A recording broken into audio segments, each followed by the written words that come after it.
في نوع من التعب محدش بيشوفه، مش التعب اللي بيبان في صور الانستجرام، ولا التعب اللي بيتقال عليه أنا محتاج راحة. ده تعب الأم اللي بترجع من الشغل تفك الطرحة وهي قدام التلاجة عشان تطلع الأكل اللي هتطبخه. تعب الست اللي رجليها بتبقى وجعاها بس بتشيل الشنط وتلم الغسيل وتشوف الواجب وتتابع المدرسة، وكتير بتنسى إنها جعانة أصلا، ويوم ما بيقرصها الجوع بتاكل اللي قدامها اللي غالبا مش صحي عشان الحلو بتشيله للحلوين. مرة بتبقي واقفة في المطبخ وبتبصي في التلاجة بتدوري على حاجة وتلاقي انتي ناسية أصلا انتي مين، فاتحة التلاجة ليه، مين اللي جابك هنا، وفجأة تفتكري انك ولا في الشغل ولا في البيت، انتي في النص.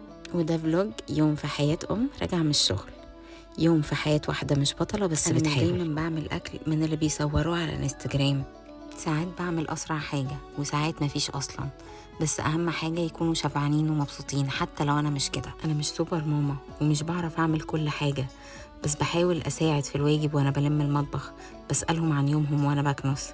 في الآخر لو لحقت نفسي في دقيقة بقول الحمد لله. أكلة سريعة، كوباية شاي وأنا بغسل المواعين، أو حتى لحظة هدوء في الحمام. أنا مش مثالية بس بحاول أكون أم كويسة، ست شغالة، إنسانة مش ناسية نفسها تماما، بس مش لازم أكون 100%، كفاية إني لسه واقفة.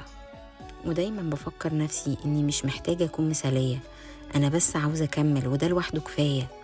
اوعي تسمحي لأي حد إنه يحسسك إن كان في أفضل تعمليه بس انتي مقصرة، عشان انتي مش محتاجة حد يفكرك لأنك بتبذلي كل اللي عندك.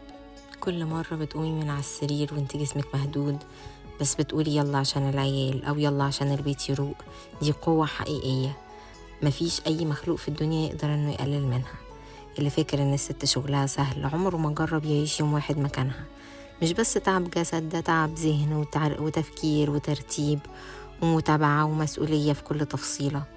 بتشيل نفسها ذنب أي تقصير حتى لو هي مش السبب فيه، بس انتي رغم كل ده بتضحكي وبتحاولي تدي طاقة حلوة للي حواليكي حتى لو جواكي دوخة من كتر المجهود. ما تستهينيش بنفسك أبدا، وما تستنيش كلمة شكر من حد، لأن قيمتك مش محتاجة تصديق من الناس. بصي كده حواليكي، كل حاجة اتنضفت وكل حاجة رجعت مكانها، بس الأجمل من كده إنك انتي اللي رجعتي كل ده وعملتي كل ده.